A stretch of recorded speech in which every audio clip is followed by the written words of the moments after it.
ekele m ịbụ onye ọma n'afọ Igbo, kelekwuo ndị ọma ndị ọzọ, ọkachasị ndị ala anyị na-alụ asụsụ Igbo. Ntekwa, abụ m Chukwuma Ogbonna. Ụfọdụ akpọọla m akpọ, ụfọdụ zite ozi. N'ime ha, otu onye kwuru ka ọ pụtara na gbakọtala ọrụ mgbasa ozi azụ kamgbe m si n'ọkwa MD CEO, onye isi ESBS Enugu State Broadcasting Service rituo, mana ndị nke ọzọ na-ajụ ka ma ọ nọzọkwa ya. Elotebe oge m nọ na ya bụ ọkwa na mmadụ dị ka Pascal Okolie, bụbu onye isi ngalaba gọọmenti Enugu steeti na-ahụ maka ịgbakọ ego gọọmenti na ịkwụ ụgwọ gọọmenti Enugu steeti n'ọkwa Accountant General, Arinze Chukwu na ịbụzi MD, ma ahapụnakwa Ego News Igbo, ya bụ ma ahapụnakwa ịkọ akụkọ ụwa. N'otu aka akwa,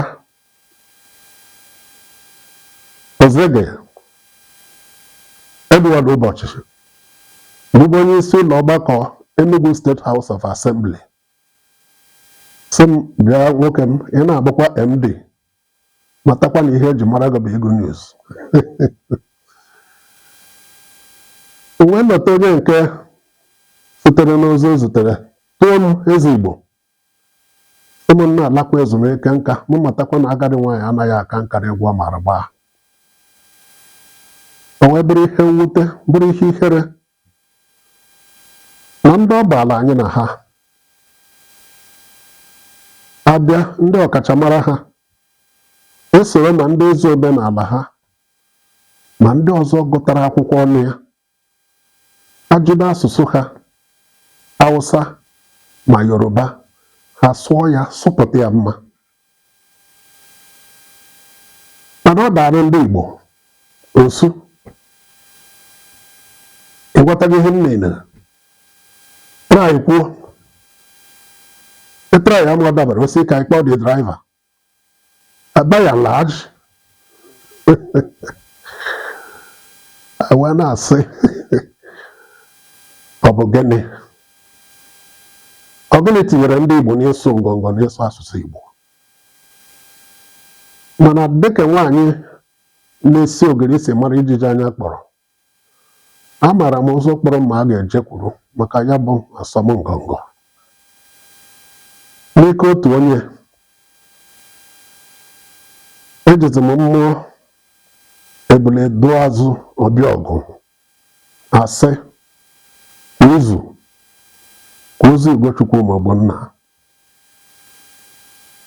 Mana ọ chọrọ igwere ụdị nkwado ndị igwe maka na ikpe anaghị ama nwata ma nna ya nọrọ n'ọgba izu.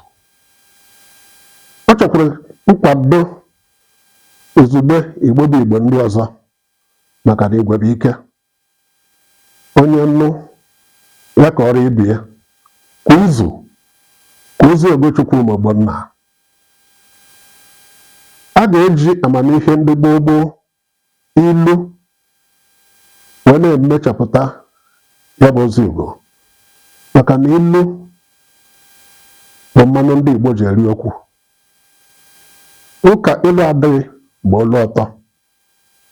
Ọ bụrụ ya na asụsụ so n'isi sekpụ ntị omenala, ma omenala bụ ike obodo.